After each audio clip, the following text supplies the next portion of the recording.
ईश्वर से मैं बार बार कह रहा हूँ, मेरा तात्पर्य उस परम शक्ति से है जिसने सारे ब्रह्मांड की रचना की है। भक्ति का मतलब सिर्फ भगवान भक्ति नहीं होती, किसी की भी आराधना करना भक्ति कहलाती है। भक्ति और आसक्ति के बीच अंतर समझना महत्वपूर्ण है।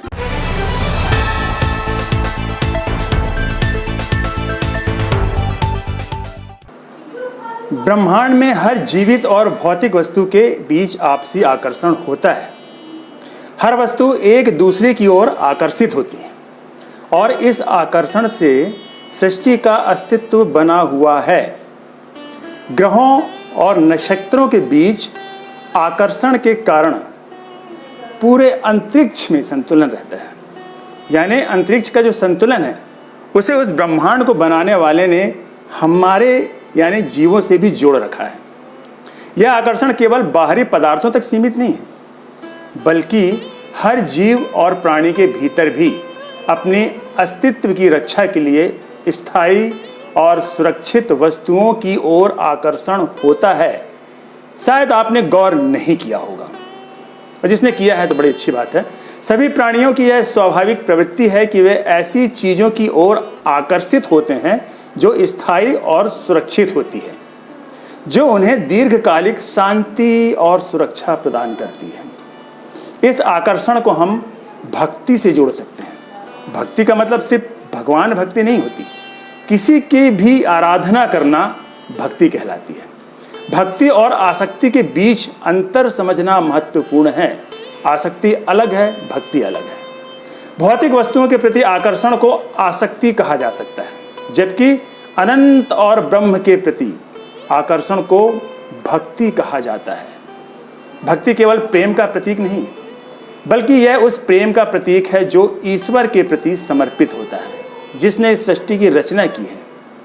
जहाँ एक ओर मनुष्य भौतिक वस्तुओं के प्रति आकर्षित होता है, वहीं भक्ति का उद्देश्य ईश्वर के प्रति प्रेम और समर्पण होता है। ईश्वर से मैं बार बार कह रहा हूँ, मेरा तात्पर्य उस परम शक्ति से है जिसने सारे ब्रह्मांड की रचना की है। साधक जब भक्ति के मार्ग पर चलता है ना, तो उसकी यात्रा भीतर की दिव्य प्रेम शक्ति को महसूस करने की होती है। भक्ति का मूल उद्देश्य इस प्रेम को पहचानना है जो आंतरिक परम आनंद होता है, और उस परम पिता परमेश्वर के प्रति समर्पण में अपना जीवन भी बिताना है। भक्ति से मिलने वाली शांति, सुख और संतोष भौतिक वस्तुओं से कहीं अधिक स्थायी होते हैं। यह समर्पण केवल किसी रूप या प्रतीक में नहीं, बल्कि आत्मा के गहरे भाव में होता है, जिसे हम परम आनंद कहते हैं। जब कोई साधक अपने जीवन के सभी पहलुओं को उस परम पिता के परम शक्ति के चरणों में अर्पित करता है, तो वह केवल भक्ति नहीं करता, बल्कि आत्म साक्षात्कार की दिशा में भी एक कदम और बढ़ाता है। यानी अपने आप को पहचानने के लिए यह प्रेम और समर्पण साधक को केवल उस परम पिता के करीब नहीं लाता, बल्कि उसे अपने अंदर की दिव्यता और शांति का अनुभव भी कराता है। जी हाँ दोस्तों, भौतिक वस्तुओं के प्रति आकर्षण एक सीमित समय के लिए होता है। मान लीजिए आपने एक नई कार खरीदी, और कार खरीदने के पहले जो उत्साह था, जो आनंद था, वो आपको महसूस हो रहा था। आपने एक बहुत महंगी लग्जरी कार खरीद ली, लेकिन उसका आकर्षण स्थायी नहीं है। वो आकर्षण धीरे धीरे धीरे धीरे शनैः कम होता जाएगा, और एक समय ये आएगा कि वो आकर्षण खत्म हो जाएगा और आपकी लालसा बढ़ जाएगी कि मैं इससे भी अच्छी और महंगी कार खरीदूं। यहाँ आनंद नहीं है, यहाँ पर सिर्फ एक लोलुपता है, एक लालसा है जो आपको कहीं ना कहीं परेशान भी कर रही है। मगर दोस्तों, यदि भौतिक वस्तुओं के परे हटकर हम उस परम पिता परमेश्वर की आराधना करें, जिसके प्रति भी आप आकर्षित हैं, समर्पित हैं, जिसे भी आप मानते हैं, उसको ले करके आप यदि आराधना करते हैं, तो आप अपने आप से साक्षात करते हैं। क्योंकि आनंद और जो परम आनंद है वो हमारे भीतर है।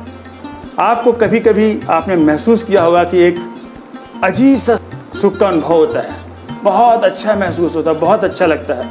हर कुछ जो आपकी नज़रों के सामने, जो आपके आसपास है, वो अच्छा लगता है। ये कब होता है? जब आपकी आत्मा आनंदित होती है, सुकून होता है उसमें, तब ऐसा होता है। तो वही परम आनंद है, वो बाहर नहीं है। बाहर की वस्तु को देखकर आपको आनंद मिल रहा है तो आपको ये भ्रम है कि वो उसकी वजह से मिल रहा है, नहीं, वो अंदर की वजह से मिल रहा है। ठीक, इसके विपरीत आप देख लीजिए कि जब आदमी क्रोध में होता है, बहुत ज़्यादा गुस्से में होता है, तो वो आपे से बाहर हो जाता है, यहाँ तक कि वो तोड़ फोड़ मचा देता है, महंगी से महंगी वस्तुओं को भी तोड़ देता है। घर की बहुत बड़ी टीवी, फ्रिज और न जाने कितनी कीमती वस्तुओं को वो गुस्से में तोड़ देता है। क्यों? क्योंकि उसको देखकर उसे सुख नहीं और घृणा और क्रोध उत्पन्न हो रहा है। ये कहाँ से आ रहा है? इसमें टीवी और फ्रिज का कोई दोष नहीं है, एयर कंडीशनर का कोई दोष नहीं है। इसमें उसके अंदर जो घृणा भरी हुई है, ये उसका दोष है। दोनों चीज़ें हमारे अंदर हैं, घृणा, प्रेम और आनंद, ये सब हमारे अंदर ही होता है। हमें ज़रूरत है इसे पहचानने की। दोस्तों, मुझे उम्मीद है कि आपको ये वीडियो ज़रूर पसंद आया होगा। यदि वीडियो पसंद आया है तो प्लीज़ आप इसे लाइक कीजिए, शेयर कीजिए और मेरे चैनल को यदि अब तक आपने सब्सक्राइब नहीं किया है तो सब्सक्राइब कर दीजिए। मैं अगले वीडियो में आपसे फिर मुलाकात करूँगा। तब तक के लिए जय हिंद, जय भारत।